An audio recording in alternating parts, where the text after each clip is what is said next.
저 말인가요? 내 이름은 종타쿠 오덕이죠. 우리 종덕이 여러분, 오늘 하루는 어떠셨나요? 오늘은 인기 애니메이션 귀멸의 칼날에 나오는 상현삼 아카자가 혈귀가 아닌 귀살대원이 되었다며 어떻게 되었을지에 대한 가상 시나리오 3부입니다. 지난 영상들에서는 아카자가 건조가 된 뒤 탄지로 남매를 만나 구해주었고 네지코를 제자로 수련시키는 것까지 다뤘었죠. 앞서 만들어 놓은 시나리오 1, 2부를 아직 보지 않으신 분들은 우선 보고 오시는 걸 추천드리고요. 그럼 3부 시작하겠습니다. 이 영상에는 원작의 스포일러와 개인적인 견해가 있으니 그 점 유의하시길 바랍니다. 大丈夫ですか? 그럼 시작해볼까요? 아카자는 교메이가 상현육 카이가쿠와 싸울 때 환한 전투력을 본 뒤 엄청난 자극을 받아 더욱 열심히 단련을 했는데, 단련 상대로는 염주 쿄주로, 암주 교메이, 네지코와 수련을 하며 서로 나날이 실력을 키워나가고 있었습니다. 아카자는 쿄주로와 대련을 하던 중 점점 흥분을 해서 서로의 진짜 무기를 사용해 실전 같은 수련을 해보는 것이 어떻냐고 제안했고, 쿄주로는 같은 동료끼리 어떻게 진검승부를 할 수 있겠냐고 하자 상현의 혈기들이 출몰하는 시점에서 기둥인 우리가 좀 더 효율적인 방법으로 수련하지 않으면 밑에 있는 후배들과 약한 인간들을 구해줄 수 없을 수도 있다며 그럴듯한 말로 쿄주로를 꼬셨죠. 쿄주로 역시 그 말에 일리가 있음을 느끼고 둘은 진검승부를 하게 되었습니다. 둘의 실력은 막상막하 박빙의 전투 끝에 마치게 되었고, 쿄주로는 아카자의 공격에 칼날이 조금 무뎌진 것 같다며 오랜만에 칼날을 갈기 위해 대장장이 마을로 가야겠다고 했죠. 그때 마침 탄지로 역시 무뎌진 칼을 갈기 위해 대장장이 마을로 네지코와 함께 떠났고, 그곳에서 수련을 하러 온 하주 무이치루와 손욕을 하러 온 연주 미치리를 만나게 됩니다. 그들은 그곳에서 회포를 풀며 온천욕도 하고 맛있는 밥도 먹으며 힐링을 하고 있었죠. 하지만 그 시각 근처에는 지금까지 단 한 번도 들키지 않았던 대장장이 마을을 상현의 혈기에게 들키게 되었고, 마을을 박살내기 위해 상현사 교코와 상현삼 한탱구가 찾아왔죠. 참고로 아카자가 귀살대원이 된 시나리오이기 때문에 기존의 상현 숫자들이 다를 수밖에 없습니다. 귀살대 최고의 천재라고 불리는 하주 무이치로와 네즈코는 상현사 교코와의 전투를 하게 되었고, 최강의 화염의 호흡 계파인 염주 쿄주로, 연주 미치리, 탄지로는 상현삼 한탱구와 전투를 하게 되었죠. 교코는 무이치로와 네지코를 보고 귀살대에는 얼마나 인물이 없길래 이런 꼬맹이들을 뽑아놓은 것이며, 혈기 잡는 귀살대에 대체 혈기는 왜 있는 거냐고 조롱을 해댔죠. 무이치로는 곧바로 안개의 호흡을 이용한 공격들을 펼쳐봤는데, 교코는 이리저리 도망다니며 농락을 했고, 광범위 기술로 주변에 있는 도공들을 공격해 주위를 분산시켰습니다. 무이치로는 네즈코에게 도공들을 어서 피신시키라고 한 다음 혼자 상대를 했는데, 미처 피신하지 못한 어린 도공을 지키다 수옥발에 갇히고 말았습니다. 수옥발에 갇힌 무이치로는 호흡을 쓸 수 없는 상황이 되었죠. 그렇게 수옥발에 갇힌 무이치로를 교코가 죽이려고 하는 순간 네즈코가 나타나 발로 뻥 차버렸습니다. 그리고 나서 네즈코는 혈기술 폭혈로 수옥발을 전부 태워버렸죠. 그 순간 교코의 마비침이 날아와 네지코의 온몸을 꿰뚫었고, 네지코는 쉽게 움직일 수가 없게 되었습니다. 무이치로는 하주인 자신이 이렇게 쉽게 혈기술에 당해 도움을 받고 자신 때문에 네지코가 공격에 당했다는 것에 엄청난 분노와 함께 예전 자신을 지켜주던 형 유이치로의 기억이 떠올라 각성을 했고 반점이 발현되었습니다. 순간 엄청난 스피드로 교코에게 공격을 했고, 교코는 말도 안 되는 이 스피드에 최종 상태로 변신을 했죠. 하지만 역시나 무이치로의 상대가 되지 못했고, 팔로는 농락과 입으로는 복서를 당해 몸과 마음 모두 큰 상처를 입고 소멸하게 됩니다. 한편 쿄주로의 렌과 한탱구와의 싸움에서는 쿄주로가 칼로 몸을 베어내자 계속해서 분신체가 늘어났고 각자의 개체 하나하나가 쉽지 않은 상대였습니다. 하지만 역시나 주가 2명이나 있는 상황에서는 한탱구의 분신들은 이들에게 큰 데미지를 주지 못했죠. 쿄주로는 압도적인 화력으로 모든 한탱구의 분신들의 목을 베어냈지만 소멸하지 않았고, 이들은 점점 체력이 떨어지기 시작했습니다. 그때 쿄주로는 어디엔가 본체가 있을 거라는 결론을 내리고 탄지로에게 그 본체를 찾으라고 명했죠. 한탱구의 분신들은 전투력을 빌리자 조야쿠텐으로 합체를 했는데, 조야쿠텐의 공격력은 단 한 번의 미치리를 기절시킬 정도였습니다. 그 뒤 쿄주로와 조야쿠텐은 1대1의 싸움을 펼치기 시작했고, 쿄주로는 조야쿠텐의 압도적인 공격력을 버텨내며 어서 탄지로가 본체를 찾길 기다리고 있었죠. 조야쿠텐은 다시 기름 모아 미치리를 기절시킨 기술을 쿄주로에게 날렸고, 쿄주로가 그 기술을 막으려고 하는 순간 미치리의 사랑의 호흡이 튀어나와 그 공격을 베어냈습니다. 쿄주로가 미치리에게 괜찮냐고 묻자 미치리는 걱정 끼쳐서 미안하다며 울었고 미치리의 몸에는 반점이 있었죠. 다시는 실수하지 않겠다며 엄청난 공격을 뿜어내는 미치리. 조야쿠테는 그런 미치리의 공격력에 엄청나게 놀랐고 자신의 공격에 죽지 않았다는 것에도 경악을 했죠. 그렇게 시작된 미치리와 쿄주로의 합동 공격은 조야쿠텐의 재생 속도보다 강력했으며 한텐구의 본체를 찾은 탄지로는 강력한 화염의 호흡으로 한텐구의 목을 날려버렸습니다. 이렇게 하주 무이치로와 연주 미치리의 반전 발현으로 인한 상현태치는 귀살댁의 엄청난 수확이었죠. 상현태치 말고도 반점이라는 존재가 단기간에 엄청난 전투력을 끌어올려준다는 것을 알았으니까요. 그리고 이제 상현 2마리와 무잔만 잡으면 된다는 생각에 우베야시키 당주는 꽤나 위험한 도박을 했습니다. 무잔에게 일부러 자신의 위치를 들켜 최종 국면을 시작하게끔 하는 것이었죠. 무잔은 우베야시키의 계획대로 저택에 찾아왔고 우베야시키는 자신의 얼마 남지 않은 목숨을 자폭과 함께 최종 국면을 알리며 퇴장했습니다.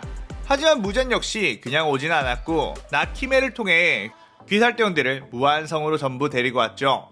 무한성 안에는 미리 무잔이 만들어놓은 수많은 하연급의 혈귀들과 하연 1보다 전투력이 강한 혈귀들을 많이 포진시켜 놓았고 귀살대 주들은 그들을 하나하나 퇴치해갔습니다. 그때 충주 시노부는 가장 빨리 상현이 도우마를 만나게 되었고 자신의 언니 카나의 원수임을 알자 엄청난 분노와 함께 싸움을 시작했습니다. 하지만 도우마의 막강한 공격에 큰 상처를 입게 되었죠. 그렇게 시노부가 도우마에게 먹힐 위기가 찾아왔을 때 순간 네지코가 뛰어와 도우마의 머리통을 걷어차버렸습니다. 도우마는 곧바로 재생을 한 뒤 귀여운 혈기와 강한 여자 인간이 있어 너무 행복하다며 둘에게 엄청난 공격을 퍼붓었죠. 막강한 도우마의 혈기술에 네지코는 시노부를 지키느라 겨우겨우 버티고 있는 게 한계였습니다. 그때 아카자가 나타나 도우마의 머리통 윗부분을 날려버렸죠.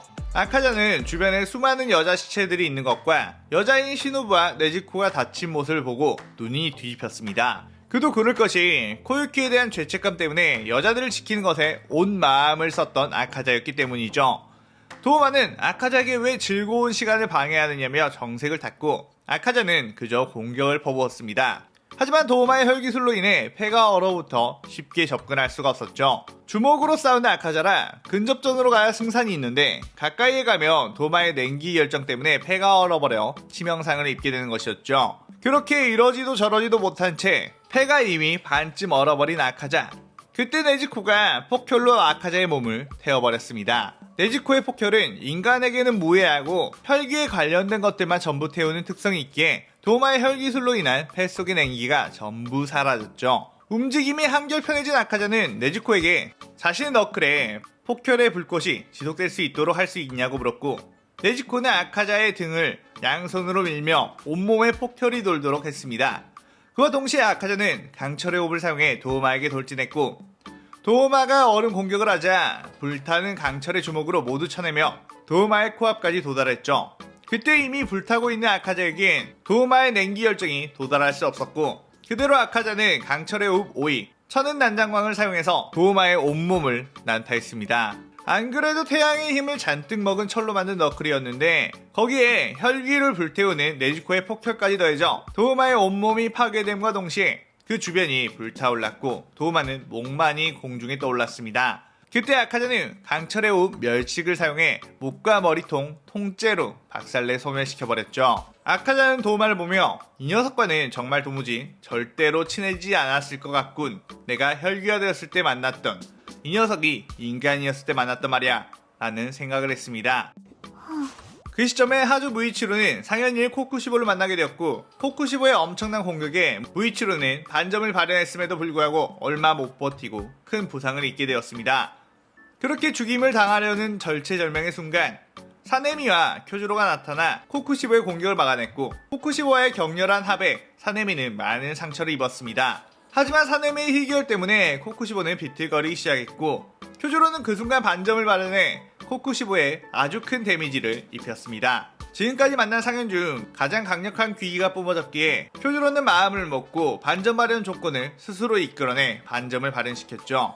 하지만 역시나 코쿠시보는 엄청난 재생력을 보여주며 다시 이들을 압도했고, 사네미 역시 반점을 발현해 버텼지만 시간이 갈수록 코쿠시보에게 무너지게 될 확률이 높아져만 갔죠. 그때 귀살대의 끝판왕 암주 교메이가 두둥 등장하게 되었고, 교메이는 코쿠시보의 엄청난 귀기를 느끼자마자 곧바로 반전을 발현해 몸을 부셔버렸습니다. 하지만 재생 속도가 워낙 빠른 코쿠시보는 그 공격들을 버텨내며 이들에게 어마어마한 참격들을 날리며 데미지를 주었죠. 급이 다른 강함에 엄청나게 고전을 하고 있던 이들.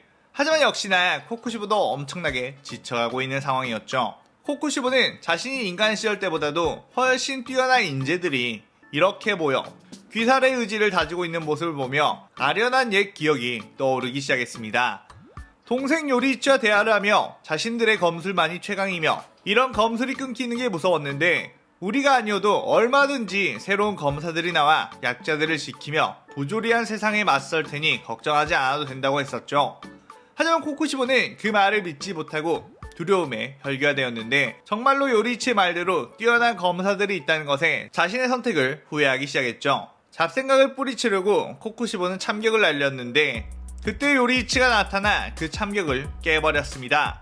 코쿠시보는 요리이치의 등장에 멘탈이 더더욱 무너져 내리기 시작했고 주들이 함께한 합동공격에 목이 날아가 버렸습니다. 어떻게 해서든 목의 약점을 극복해보려고 노력했고 성공한 듯 싶었지만 자신의 모습은 괴물과도 같았고 이 추한 모습을 요리이치에게 보여주고 싶지 않아 재생하는 것을 포기하게 되었죠. 그렇게 몸이 소멸해가면서 요리이치를 쳐다보는데 자신의 눈에 요리이치로 보였던 인물은 탄지로였고 자신의 착각이었다는 걸 알게 되었죠. 하지만 혈기가 되어서도 요리이치의 그림자에서 벗어나지 못하며 끊임없이 공허하던 삶을 끝낼 수 있어서 차라리 다행이라는 생각을 하며 소멸하게 됩니다.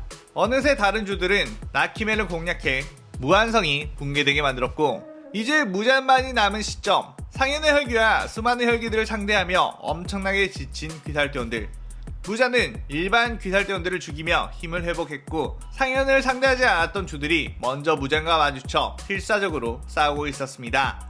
무잔의 압도적인 힘에 서서히 쓰러져가는 여러 주들. 그때 앞서 상현과 싸웠던 이들이 도착하게 되었고 모두가 반점을 발현해 무잔과 치열하게 싸우고 있었는데 반점이 발현되어 엄청난 신체 능력이 향상된 아카자는 무장과 싸우다 보니 어릴 적 케이조에게 무술을 배웠을 적 케이조가 마치 전설처럼 내려오던 무술가들이 도달할 수 있는 무의 최고의 경지를 말해줬던 게 기억이 났습니다. 무잔의 신체가 투명하게 보이고 자신의 감각들을 온전히 느낄 수 있으며 이 모든 것을 컨트롤할 수 있는 느낌이 들었죠. 또한 무잔의 공격을 어느 정도 읽어낼 수 있게 되어 그 틈을 노려 공격을 할 수 있게 되었습니다. 아카자는 내비치는 세계를 얻고 주들에게 자신이 경험한 이 감각들에 대해서 설명했고 곧이어 다른 주들도 하나둘씩 깨우쳐 무잔에게 공격을 입히기 시작했죠. 그리고 아카자는 반점으로 인해 신체 능력이 향상이 되자 자연스럽게 악력이 엄청나게 강해졌는데 주먹을 꽉 쥐고 사용한 너클을 무기로 사용하는 아카자라 너클은 붉게 물들었고 그것으로 무잔에게 데미지를 입히자 쉽게 재생하지 못하는 모습을 보였습니다. 그리고 아카자는 그것 역시 다른 주들에게 공유를 했으며 자연스럽게 다른 주들 역시 혁도를 발현하기 시작했습니다. 무잔은 점점 상황이 어려워지자 자신의 피를 뿌려 귀살대원들을 혈기로 만들려고 했고 그 무잔의 피는 혈기가 당장 되지 않더라도 독처럼 작용하게 되죠. 하지만 그때 네즈코와 폭혈로 무잔의 피에 감염된 사람을 태우기 시작했고 무자는 그런 네지코의 모습을 보고 자신의 저주로 죽이려고 했지만 어쩐지 네지코에게는 통하지 않았습니다. 이미 저주를 극복한 상태였던 것이죠.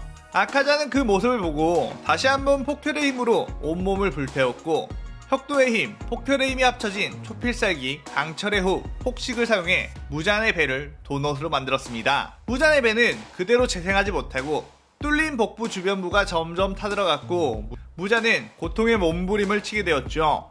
하지만 무잔의 뱃속에 있는 주먹 역시 무잔의 피로 인해 엄청난 세포 붕괴가 일어나기 시작했습니다. 무잔은 곧 해가 뜰 것이라는 것을 알았기에 아카자의 주먹을 빼내기 위해 촉수로 아카자의 몸을 사정없이 공격했지만 아카자는 끝까지 버티고 있었습니다. 그리고 아직 체력이 남아있는 주들은 무잔의 촉수가 아카자를 공격하려고 하는 것을 베어내며 아카자가 버티는 걸 지켜주었죠. 결국 해가 떠오르자 무잔은 소멸하게 되었고 아카자의 오른팔 역시 함께 붕괴하게 되었습니다. 귀살대원들은 축하와 동시에 아카자의 팔에 대한 걱정을 했지만 팔 하나로 무잔을 잡을 수 있다면 얼마든지 내어줄 수 있다며 걱정하지 말라고 하죠. 그렇게 무잔이 죽자 네즈코도 혈기의 힘을 잃고 인간으로 돌아가게 되었으며, 인간으로 돌아간 네즈코는 그래도 아카자를 스승으로 모시며 알게 모르게 썸을 탔으려나 모르겠네요. 그건 여러분의 상상에 맡기겠습니다. 어쨌든 이렇게 두 번째 장편 가상 시나리오인 아카자 편이 끝나게 되었습니다. 만들다 보니 저 역시 아카자라는 캐릭에 몰입하게 되어 정말로 아카자가 혈기가 아닌 귀살병이 되었다면 어떤 간지를 보여줬을까 하는 마음이 생겼네요. 여러분들도 어떻게 보셨는지 댓글 많이 남겨주세요. 오늘의 오덕일기는 이것으로 마칠게요. 영상 즐겁게 보셨다면 구독, 좋아요, 알림 설정 누르는 거 잊지 마시고요. 여기까지 보신 분들 항상 건강하고 행복하시길 바랍니다. 그럼 오늘은 이만. 사요나라.さようなら。